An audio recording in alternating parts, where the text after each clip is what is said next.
Javier, presentas por estos días una novela autobiográfica donde tú eres el autor, obviamente, el narrador omnisciente y el protagonista. Y el protagonista. ¿No? Pero quiero empezar por la portada. Esta foto la tomó Isolda, tu esposa. Sí, es ¿Dónde estás?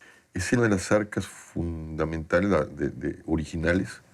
¿En Francia? En Francia, está en Montpellier, cerca de a 200 kilómetros de Montpellier, en la parte alta donde es Languedoc, donde estaban los trovadores, que se llama la Flesier. Un arca pues, que no usa casi luz eléctrica. Es como un centro de retiro. Es una comunidad fundada por un poeta, filósofo, Lanza del Vasto, discípulo católico de Gandhi. Sí, por la Entonces tiene una gran tradición, pues enclavada en el medioevo. Ahí escribiste gran parte de esta novela, ¿entiendo? No, ahí empezó ¿Con la visita a Estefanía? La necesidad de escribir hacia el final. Surgieron las primeras líneas y digamos que sí, ahí empezó hacia el final y han sido estos 4 años de trabajo muy doloroso, muy difícil. Yo, como digo, es una historia que no debe haber sido, por lo tanto una novela que no se debió haber escrito, pero que esa historia sucedió, nos sigue sucediendo al país y a la gente, por desgracia, y pues además, tenía que volver a escribirse. Claro. ¿No? Y además, bueno, tú fuiste uno de los protagonistas más importantes de un movimiento que pues hizo historia, ¿no? Pues sí, es un momento importante el país. El movimiento por la paz con justicia y dignidad. A partir de ese momento la víctima se convirtió en sujeto social y ya nadie podrá callarla y será muy difícil volverla a revictimizar y a criminalizar, como es la tentación de todo Estado que no puede confrontar y afrontar el problema de las víctimas y el problema de la violencia que las genera. Pero a ver, ¿por qué te decidiste a escribir esta historia en una tercera persona múltiple, por así decirlo, sí. ¿no? Sería que al no nombrarte a ti mismo y decir yo siento, era más fácil describir esto que tú lo dices en palabras como asfixia, el sentimiento de deshabitación que tienes desde la muerte de Juanelo. Sí, Katia, yo, de hecho, la primera intento de escribirla, pues como es este tipo de novelas en primera persona, ¿no?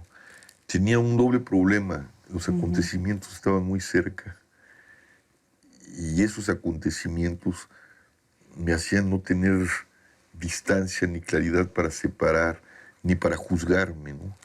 Y creo que, bueno, tú como escritora lo sabes, que la ventaja del narrador omnisciente es que te permite distanciarte y obligarte, digo, hasta donde se puede, porque ese personaje, como dices, es el mismo narrador, pero sí el hecho de mirar en tercera persona, de seguirte a ti mismo en tercera persona, pues desde mi punto de vista me dio más posibilidad de armado, de seleccionar, de ser menos complaciente conmigo mismo, de poder juzgarme, ¿no? Y que yo creo que también está en consonancia con lo que somos, como decía Rimbaud, el poeta, yo es otro. Y en realidad, en el fondo, siempre tenemos un diálogo con un otro que es tú. Lo dice Machado muy hermosamente, no converso con el hombre que siempre va conmigo. Quien habla solo espera hablarle a Dios un día. ¿No? Mi soliloquio es plática con este buen amigo que me enseñó el secreto de la filantropía. Él lo entendía bien, entendía ese diálogo en soledad, ese monólogo que en realidad es un diálogo. Por cierto, hablando de este libro, una cuarta parte, lo voy a mostrar.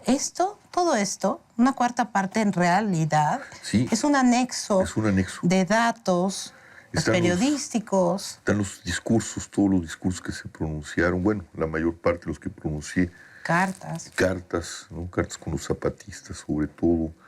Entonces, Y un índice onomástico larguísimo en el cual es muy impresionante leerlo. Yo que la verdad no he terminado de leer el libro porque es un libro duro, que te mueve. Pero sí leí el índice onomástico, ¿no? Sí. Pues cosa de reportera, ¿no? Sí, sí. Pero entonces es muy bonito leer que, bueno, hay muchísimas citas a Juanelo, sobre todo. Sí. A Estefanía, tu hija, Isolda, bueno, políticos, a Felipe Calderón, etcétera, pero está Camus, ya está Rimbaud, ya está Bob Dylan, ¿no? Están muchas referencias al mundo literario, al mundo Muchísimas, musical. muchísimas. Sí. Eso también hace una lectura fascinante porque es una reflexión no solo de lo que viviste, sino lo que pensaste y lo que sentiste. Así es, ¿no?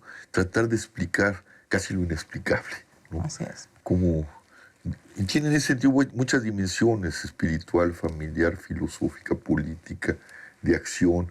O sea, todo lo que envuelve la vida de un hombre podría ser la de una mujer en una circunstancia extrema y una respuesta extrema.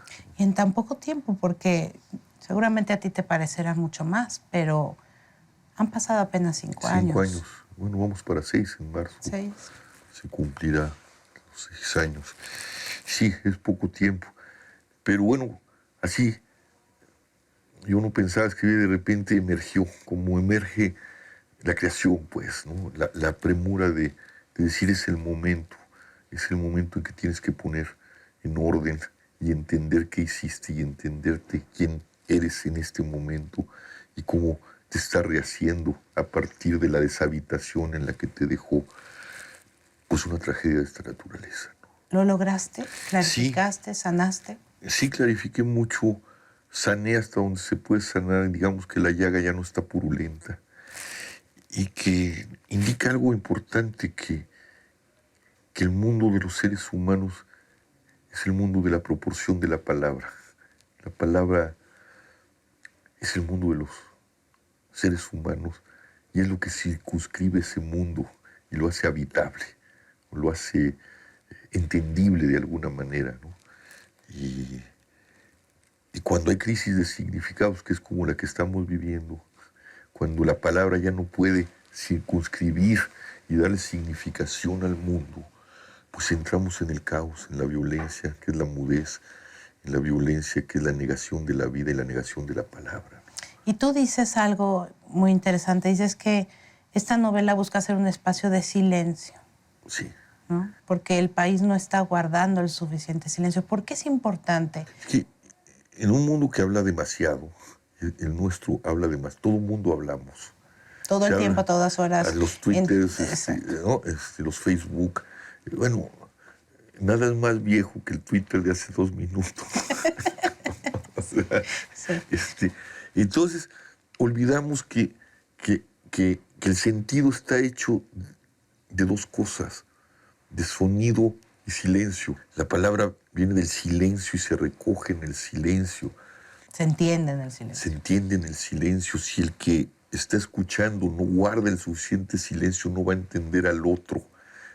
Y entonces no va a haber diálogo posible. Sin esos silencios que articulan el sonido, pues simplemente habría ruido. Y lo que necesita este mundo, yo creo, silencio. Silencio para leer, para escuchar. Silencio para saber que las palabras pesan, tienen densidad. Si tú le hablas bien a alguien y lo exhortas y lo corriges bondadosamente, vas a construir un hombre o una mujer. Pero si tú usas la palabra para humillar, para insultar, para despreciar, también vas a destruir un ser humano, ¿no?